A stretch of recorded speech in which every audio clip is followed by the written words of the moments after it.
Today I fucked up by turning on the washing machine with my new kitten inside. So yesterday I was loading the washing machine. I'd put some clothes in. The kitten would jump in. I'd pull him out. Load more clothes, rinse and repeat. I was doing my best to discourage him from going in, but he's 12 weeks old and very persistent. I finally had all the clothes in when my kids called for me. I took care of what they needed, went back to the washing machine, shut the door and started it up. I then needed to make a phone call. My kids are super loud, so I went outside.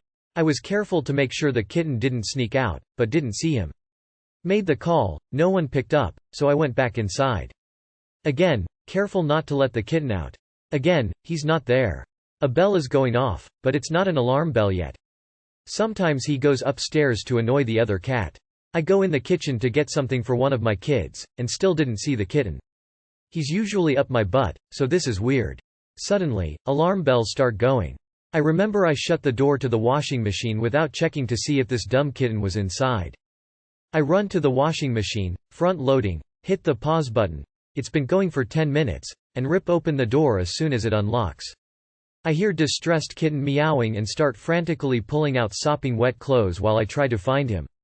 Finally he tumbles out with a pair of pants. He's shaking, heart racing like a hummingbird, and more wet than I've ever seen a cat, but alive. I wrap him in a towel and rush him upstairs to my wife. She looks after him while I frantically look for a nearby veterinary. I find one, call to confirm they're not super busy, they weren't, pack up the kids and this shivering kitten, and rush over.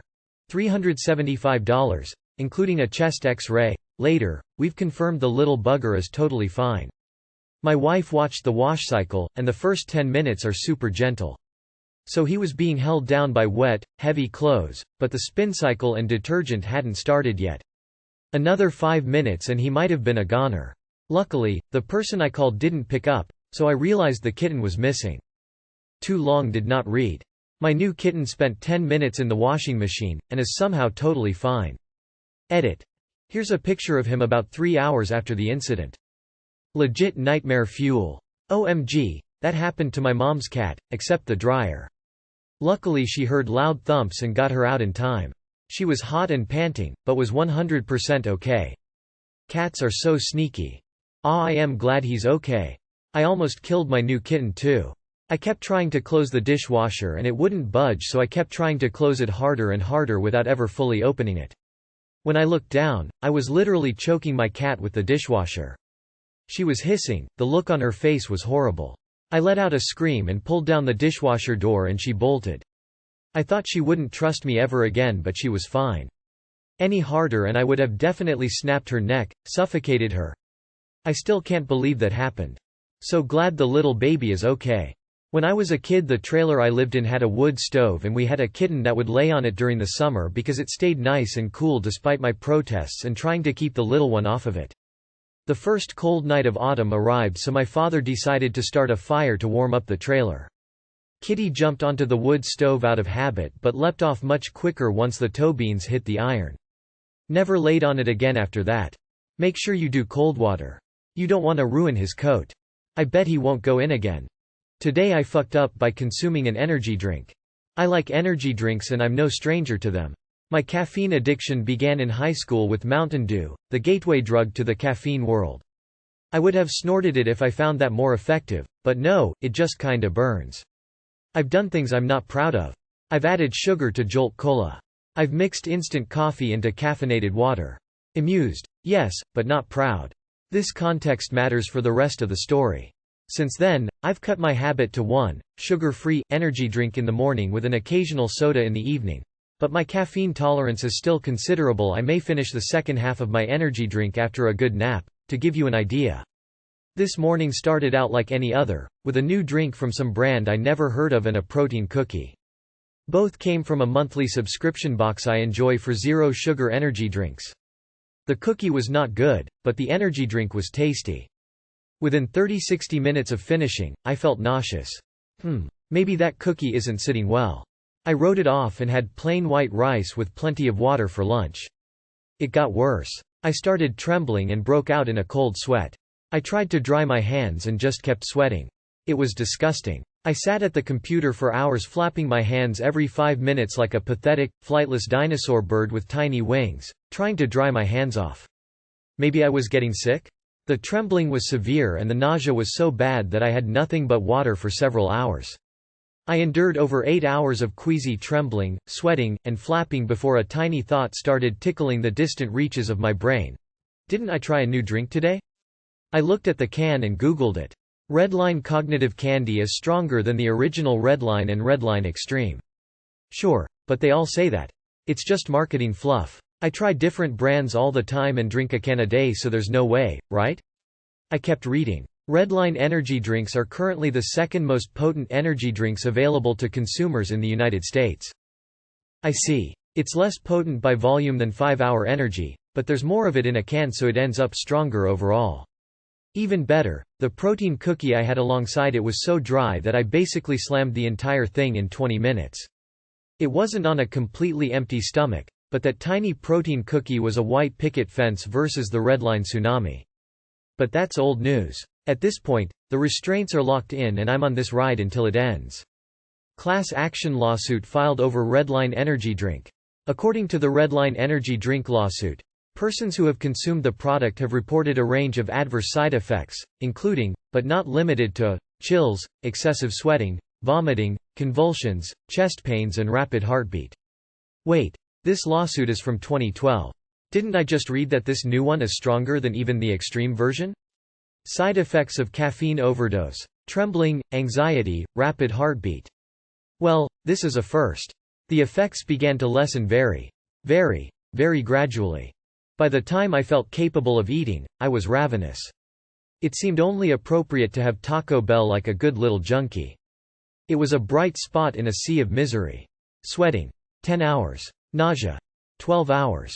Trembling: 16 hours. Anxiety: 30 years. That's probably unrelated. I went to bed around 3 a.m. I put my phone down at 5 a.m. I picked my phone back up at 7:30 a.m. and browsed energy drinks. Then saw something I wanted and ordered it on Amazon because my intelligence is questionable. I put my phone down again and lied awake past my alarm.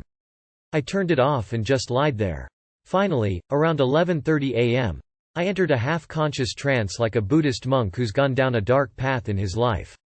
I slept for maybe 3 hours and then got up and began my usual routine, with a pause for existential crisis upon opening the fridge and considering if I really wanted to do an energy drink today. If you have grasped my predilection for poor life decisions, you already know the answer to that question. In the end, it took over 24 hours to come down from this unassuming little can. I'm both terrified and impressed. I don't know how much cocaine they put in it or why it's legal. If it did this to an overweight male with a high caffeine tolerance, I can't imagine what it does to women, children, persons sensitive to caffeine, the elderly, pets, or any living creature that doesn't recklessly ingest synthetic chemicals on a regular basis. I'm guessing it would either kill you or you would be able to see time. I haven't decided yet if I'm going to order more. Too long did not read. New energy drink hits me harder than that time I was prescribed methylphenidate. Edit. I appreciate everyone who has expressed concern for my health. You are very kind and caring people. I want to clarify that when I use the word addicted, I mean in the physical sense of getting a headache if I go without. This experience is today I fucked up for a reason. I was basically having a morning cup of coffee of which I only ever have 1 cup, and then it escalated because I fucked up and didn't realize what exactly I was drinking. I'm okay now and I don't intend on repeating the experience. Thank you for the well wishes and the concern. For those of you who have expressed interest in trying this, please be careful. I know I can't dissuade you, so at least take it slow and have some real food beforehand. Please learn from my experience. This is not your normal energy drink. I don't know what the hell it is, but it's not normal. If I saw it in stores, I'd expect it to come out of a triple-walled cooler with dry ice fog effects. In a pinch, I could probably use it to start my car. But seriously, treat it like you'd treat a prescription drug, not an energy drink. I used to drink 2 regular Monsters a day, at least. Then if I didn't have one I would get a migraine. Went to sleep with a migraine one night, woke up having the same symptoms you did, threw up and everything. Never had one since. I really enjoyed reading this but feel the op is taking the whole caffeine aficionado thing a bit seriously and forgetting all those stories about people getting heart attacks after chugging energy drinks. If it feels that awful, it's not a sign that you're taking on some intense new challenge, it's your body yelling, nope. This was a joy to read, lol, thank you. You know, this kinda stuff makes me glad that if my partner is gonna be reliant, at least it's on regular Monster. Thank you for your service 07. I used to hate the nags that said soda and energy drinks were poison, but the more I look into it the more right they seem. Those drinks are deliberately formulated to contain as much sugar per volume as they can get away with without offending your palate. There are ingredients that actually offset the taste of sugar just so you can consume more of it. Why? Because sugar is woefully addictive and can lead to serious dependency and withdrawals if and when you choose to stop consumption. That's to say nothing of the caffeine on top of the sugar gorging. There's a reason they market so aggressively, and it's not because these drinks are any good for you. As a coffee drinker, such stories remind me that tales of hardcore caffeine addiction most of the time have nothing to do with coffee. I wonder how a can of this forsaken nectar compares to an espresso. I never was a fan of energy drinks, but I used to chug them once in a while during my adolescence. Well, everyone did. And so did I. One time about 10 years ago I drank a medium Red Bull can and got tremors and sweats for maybe 2 hours. Haven't drunk one ever since.